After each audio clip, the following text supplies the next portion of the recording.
Hello and welcome to Jason's Macintosh Museum. I'm Jason, your host, and today we're looking at a Macintosh SE SuperDrive from 1989. Now, there would be some doubt as to whether the Macintosh SE SuperDrive really is a model of Macintosh in its own right, because essentially the SE SuperDrive was nothing more than the original Macintosh SE, but with the standard fitment of the 1.4 megabyte 3.5 inch floppy drive known as the SuperDrive in place of the old 800K drive. But apart from the difference in the floppy drive, the machine was identical to the original SE first launched in 1987. But because the SE SuperDrive has its own unique badging, I thought it was good to do a video on this particular model, even though it has the same model number as the older SE with the 800K floppy drives. So with the fitment of a 1.4 megabyte floppy drive, the SE SuperDrive was actually very close in specification to the Macintosh Classic that replaced it in 1990. Even so, the SE SuperDrive was in fact still superior in a few areas, mainly because the SE offered an internal expansion slot, whereas the Classic did not. Other than that, they were pretty much the same. So what you got with the SE SuperDrive was really the same as an SE, an 8 MHz Motorola 68000 CPU, 1 megabyte of memory is standard, expandable up to 4 megabytes, and with the SuperDrive, of course, you've got one or two 1.4 megabyte floppy drives, or one 1.4 megabyte floppy drive and an internal 20 megabyte hard disk. And the SE SuperDrive was launched in August of 1989 and discontinued in October of 1990, so it actually wasn't on the market for a very long time. And I should also mention another advantage of having the 1.4 megabyte SuperDrive over the older 800K drives was that for the first time, the Macintosh could read and write to DOS or PC formatted floppy disks as well, which was a great advantage for those people who were using Macintosh machines alongside DOS and Windows machines. So that's really all there is to say about the Macintosh SE SuperDrive. So now let's have a closer look at it. Now, the Macintosh SE SuperDrive was actually marketed under two different names, because when Apple started using the 1.4 megabyte floppy drive, it wasn't called the SuperDrive to begin with. It was actually called FDHD for floppy disk high density. And so early build SE SuperDrives were actually badged, as this one on the left is, badged as Macintosh SE FDHD, as you can see. And from what I understand, those were the machines built from basically mid-1989 through to early 1990. But in 1990, Apple obviously decided the FDHD name was a little bit too geeky, I suppose, and they came up with the name SuperDrive. And so they then changed the badging to show Macintosh SE SuperDrive. And I believe this happened in early 1990, all the way through until the end of production of the SE in October of that year. So, for example, the machine on the left, the FDHD badged machine, was built in mid-89, whereas the one on the right, the SuperDrive badged machine, was built in mid-1990. But for all intents and purposes, the machines are in fact exactly the same. The only difference is the badging, although it does show the two different configurations you could have, because the FDHD machine, as you can see, has the twin floppy configuration and no internal hard disk, whereas the SuperDrive machine has the single floppy and single 20 megabyte hard disk configuration. So now we're back at the SE SuperDrive. Let's have a look at the front of it. So as you can see, it looks identical to a regular Macintosh SE. In fact, the casing is the same, the CRT is the same, the analog board is the same. The only differences are the floppy drive and some changes to the logic board to support the new drive. So we've got the CRT, of course, at the front. This is the 512 by 512 by 342, I should say, pixel monochrome display. Same as the one that was used on all the Macintosh models up until the Macintosh SE30. And then below that we have the blanking plate for the internal 20 megabyte hard disk with the activity light over here. Below that we have the 1.4 megabyte SuperDrive, 3.5 inch, Macintosh SE SuperDrive badging, and like the other SEs, apart from the SE30, the Apple logo is on the left and the actual name of the machine is on the right. Then just below the Apple logo on the left, we have the brightness control for the CRT. So that's the front of the SE SuperDrive. Now there's not much to see on the side, so we'll quickly flip it around and have a look at the back.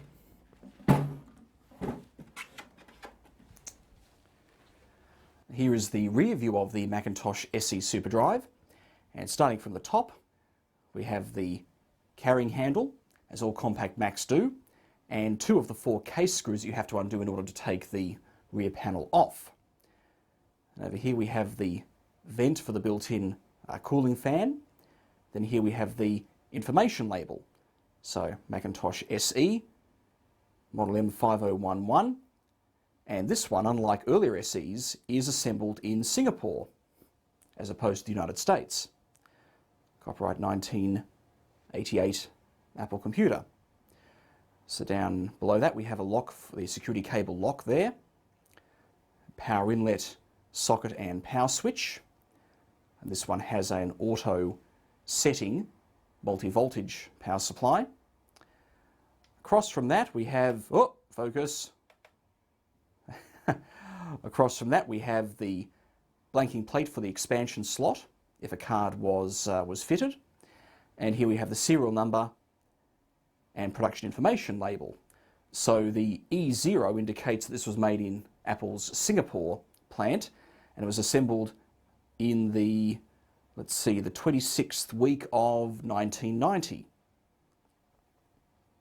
And then down from that we have all the various, there's one of the more of the case screws there, and the various ports, which are the same as you'd find on a regular SE. So we have 2 ADB ports, external floppy drive, external SCSI, printer and modem ports, and audio out.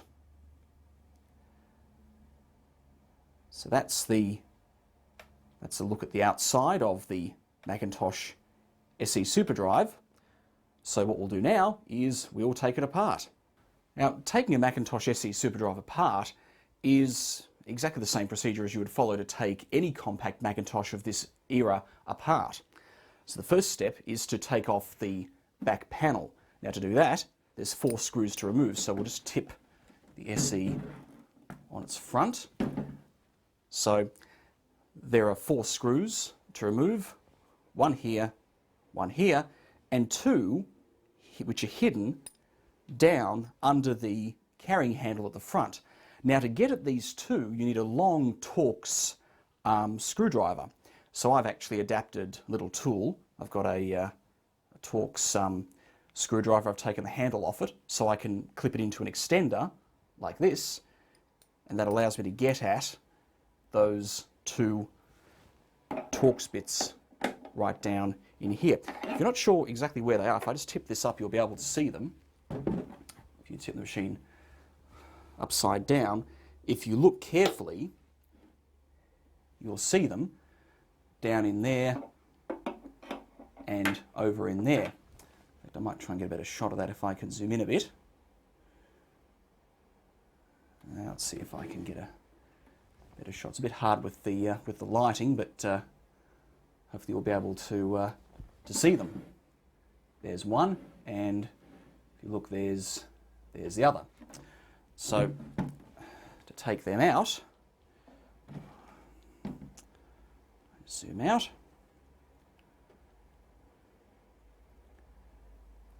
I'll just use my little extended Torx screwdriver here, and okay, those screws are now out. So the next step is to very carefully separate the 2 halves of the case. Now, depending on your own machine, sometimes these back panels can pop off quite easily with very little effort, but other times they often stick together. So you may have to bump it or give it a bit of a jolt to release the back panel. So if I just give it a bit of a, oops, keyboard fell over. So if I carefully give it a bit of a shake like that, you can see the cover is now loose and we can lift it straight up.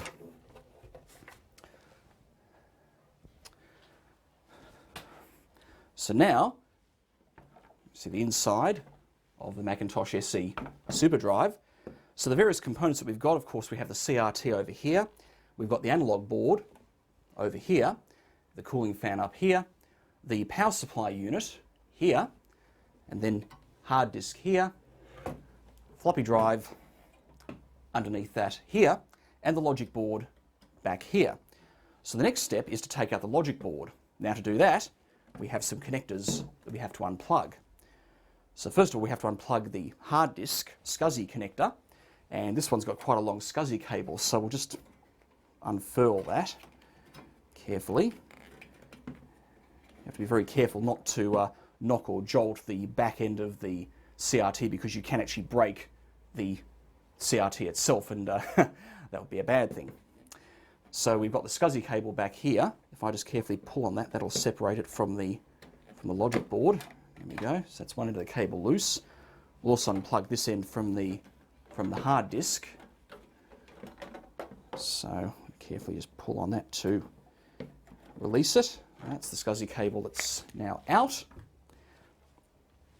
And now what we have is we have two more connectors we have to unplug. Let me get a closer shot of this. So you can see we have the power connector just there, and just up from that we have the floppy connector, which is a bit hard to see on that angle. If I tip it, there's the floppy connector up there. So both of those have to be disconnected from the logic board before it will come out. So we'll do that now. Now the technique I use to pull out the power supply cable is to, well, first let's unplug the floppy drive cable. If we just pull on that, that will separate from the logic board, and now that's now sitting free. But the power supply connector has a locking tab on it, which is underneath, so you have to get your fingers underneath the connector and push up on the locking tab, and I use my other hand to get in here and pull out on the cable while I'm pushing the locking tab, and the cable is now disconnected. So at this point we can remove the logic board, and the way it's done on an SE is you lift the board up probably about 5 centimeters or so, at which point you will feel this side disengage from these metal tabs on the side. So if I lift it up about this far, be careful here, about that far, and then if you tilt this side out, you'll see that, get a better shot of that, you'll see that that end is now free, and you can now remove the board. But note, before you pull too hard on the board, the speaker connector is still attached, and you can see it just here. So I have to unplug that. And now the logic board is out of the system. Now the next step would be to take out the hard disk, which is sitting just here. Now to do that, we've already disconnected the SCSI cable, but we'll also unhook the power cable from the drive. Now this one, the power cable actually connects vertically into the board, as you can see, so we have to be very careful. We have to wiggle that very carefully to release it without doing any damage. So might have to get some pliers for this, or if I use a little screwdriver to carefully pry it away from the board. There we go. That's now disconnected. So the hard disks, is the power cable disconnected. Now, to take the hard disk out, there are 2 screws you have to remove, and they are on the bottom of the hard drive bracket. Let's see if I can get a good shot of that. If I just zoom in here, you can see the hard drive sitting up on top there, and you can then see there's a screw here, and there's also one on the other side, just there. So we have to undo those two screws. So just get a long Phillips head screwdriver and we'll take them out. Once the screws are removed, the hard disk will pivot forward and you can carefully lift it straight out. But again, be very careful not to bump or knock the rear of the CRT.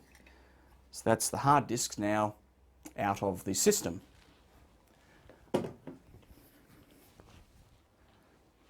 Next thing we'll do is take out the floppy drive. Now to do that, there are 4 screws to remove, and they're all on the bottom of the case, or the bottom of the chassis. In fact, 2 are missing on this machine. There's supposed to be 1 there, and there are 2 up here that are in place, so we'll take those out. And just like the hard disk, when you remove the floppy drive, or when you remove the screws for the floppy drive, it will pivot forward, and you can then lift it out of the case. So there's the floppy drive. Now at this point, the only components really left to remove are the analog board, power supply and the CRT. Now, if you wanted to remove the analog board out of the system, you'd have to unplug all the connectors here. You'd have to unplug the high voltage lead from the flyback transformer. You'd have to unplug the connector here for the CRT deflection yoke, just here. You'd also have to unplug the connector for the CRT itself, which is back in there. Once you do that, you should be able to remove the CRT, remove the the analog board by unscrewing 2 screws up here, and then the board should lift straight out. Oh, another 2 screws down here as well, I should mention. Then that should come out with the power supply unit. And that's really all there is to it. So now we've got the SE SuperDrive disassembled, we'll have a look at some of the components. Okay, here is the logic board out of the Macintosh SE SuperDrive, and it's worth noting the board is very similar to that of a regular SE. In fact, you could upgrade a regular SE to an SE SuperDrive by replacing the ROM chips, the floppy drive controller chip, and the floppy drive itself. So really it's a standard SE motherboard other than that. So starting from the top, we've got all the various ports up here, all up the top there. And then down here we've got the 2 connectors for the 2 floppy drives, because remember with the SE you could have 2 internal floppy drives and no hard disk if you wanted. And then we've got the SCSI connector for the internal hard disk and the SCSI controller right underneath it. What else? There's the reset and interrupt switches over there. This is the battery holder. Now early SEs had their batteries soldered to the motherboard. Later production models like this had a proper battery socket. Speaker connector there, power supply connector there. We've got some glue. Oh, that's the VIA chip, so that I believe is the serial port controller, I think. There's the ADB controller. And then here are the 3. There's 2, sorry. There are 2 ROM chips, these 2 in the middle, and the floppy controller is this chip over here, the SWIM, which stands for, I think it's, I forgot what it stands for actually. Not sure, but basically the IWM chip was used on models that used the 800 and 400K floppy drives. The SWIM chip was used on SuperDrive equipped models. So this chip could be put into an original SE along with new ROMs to give it the ability to use 1.4 megabyte drives. Let's see, that's probably the serial controller chip there, in fact, I think. Let's see what else. Okay, that I believe is, I think that's one of the glue logic chips there, I believe. And there's the main CPU, the Motorola 68000. Oh, upside down, clocked at 8 megahertz. You see DIP SIM, Mac SE, in other words, a later model SE board that uses SIMs rather than having, in fact, well, I think all the SEs use SIMs, come to think of it. So that's the board information there. Apple computer. That's the expansion slot. And then down the bottom we have the 4 30-pin SIM slots, which can take the SE up to 4 megabytes of memory.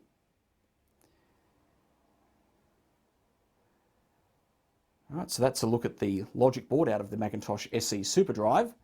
So what we'll do now is have a look at the hard disk. Okay, here is the hard disk out of the Macintosh SE SuperDrive, and this is in fact the original disk that would have come with the machine when it was new. It's actually a 20 megabyte stepper motor hard disk, and it's made by Miniscribe, who was a quite a well-known manufacturer of hard disks back in the day. And in fact, you can even see the production date on the label, November 30th, 1989, assembled in Singapore. So the old SEs had the option of a 20 megabyte hard disk, but at the time it was still a stepper motor hard disk. And this one, you can tell it's a stepper because if you look at the side of the disk, oh, let's just bring it down a bit. You can see we have a device, well, called a stepper motor up here. This is a stepping motor which actually moves the heads across the platter as opposed to a voice coil mechanism. And when the drive's in operation, this shaft will rotate back and forth, moving the heads back and forth across the disk. And in fact, Miniscribe even warn you, do not rotate interrupter. In other words, you should never rotate this by hand at any time. Although I must admit I've done it a few times and it doesn't appear to have done any damage. But if you rotate this while the drive is powered off, what you're doing is basically dragging the heads across the surface of the disk, because with the drive not spinning, the heads do not have any air cushion to ride on. So stepper motor drives were certainly still quite popular up until the early 1990s. But they very quickly became obsolete because voice coil drives became a lot cheaper and a lot more reliable. So, not much on the other side. We've got the information tag over here, Miniscribe 8425 SA. And down here we've got the power connector. Now notice, unlike most drives, the power connector is actually mounted to the top of the board, angled up. And if you look underneath, you can see that it would therefore be quite easy to snap the board if you applied too much force to that connector. So on these drives, you should always insert the connector while holding the bottom of the board to support it, so you don't put too much stress on it. Anyway, the rest of the controller, as you can see, is all here. So there's the stepper motor down in the corner, and that would be the ROM chip there, and all the various components on the controller. Of course, this drive is SCSI, so there's the SCSI connector on the side there. A few custom chips there from Miniscribe, Adaptec, and Hitachi, by the looks of it. Not much else to really talk about there. So that's the hard disk out of the Macintosh SE SuperDrive. So now we'll have a quick look at the floppy drive itself. Okay, here is the floppy drive out of the Macintosh SE SuperDrive, and as you'd expect, it's a standard Apple 1.4 megabyte double-sided floppy drive made by Sony, as they all were back at the time. So here we've got the auto inject and eject mechanism. There's the drive head there, the eject motor over here, and the motor, the stepper that controls the heads over here. So that's the information tag there, which would be identical to most 1.4 megabyte drives made at the time. So Sony MP F75W, made in Malaysia.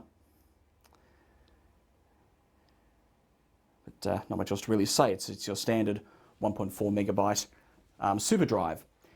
It's the back of the floppy drive connector there. But one thing I should mention about these drives is that these are the auto-inject variety. In other words, when you insert a disk into the drive, just before you insert the disk all the way, the drive will actually catch the disk and pull it into the mechanism automatically. In fact, I can demonstrate that if I find a disk, just to show you how it operates.